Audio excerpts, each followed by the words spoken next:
Earlier, I spoke to Haiyan Wang, a managing director of the China-India Institute and an international relations expert. And I asked her about China's investment in Africa and its interest in the continent. I think that China view Africa really from a very long-term horizon. China sees the growth in Africa between now and 2050. Half of the world's population growth will be coming from Africa. Given where Africa's development stage, it definitely will have a long way to grow, and it has been growing at 5% over the last decade. It has slowed down somewhat to 3.4%, but if Africa gets its governance, gets its infrastructure in place, gets the policy in place, we could see Africa growing at another 5% down the line. So where else would you look if you're looking for growth opportunities?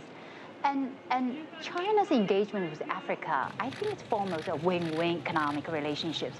The trade has been growing at 3 times the pace of the world trade to $222 billion today. Foreign direct investment coming from China also has been growing immensely from almost no place 10 years ago to now accounting for nearly 20%, 21% of Africa's total FDI stock. And the interest is just immense. I think that interest is not just driven by the government policy, but it's also driven by private enterprises looking for growth opportunities in Africa.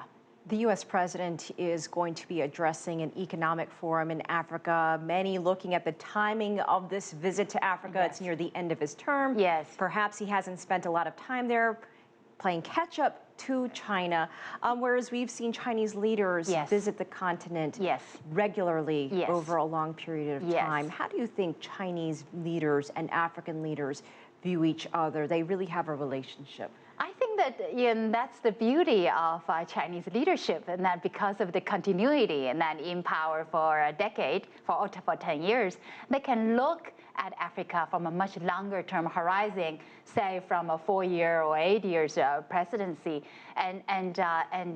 When I think that Africa needs China, and China needs Africa for natural resources, for Africa's growing market.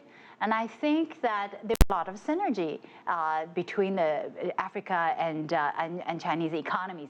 Africa's manufacturing sector, for example, is only overall at 9% of its overall GDP, definitely needs a lot more development in manufacturing. China's equipment, building economic zones could help. Africa's investment in infrastructure has been very weak, and Chinese has the equipment, has the know-how, has the capital and the willingness to invest. And from a longer-term development standpoint, Africa finds in China a great partner. Regarding U.S.'s somewhat slow pace in their engagement in Africa, I think it's primarily because of the private sectors have not really recognized the growth opportunities in Africa, but beginning with private equity groups such as the Blackstones, such as the Carlyle groups, and they're beginning to see Africa for the next decade to be one of the most highest growth continent, with private sectors becoming more interested in Africa. Then we're seeing politicians following them to begin to be engaged in Africa a lot more intensely.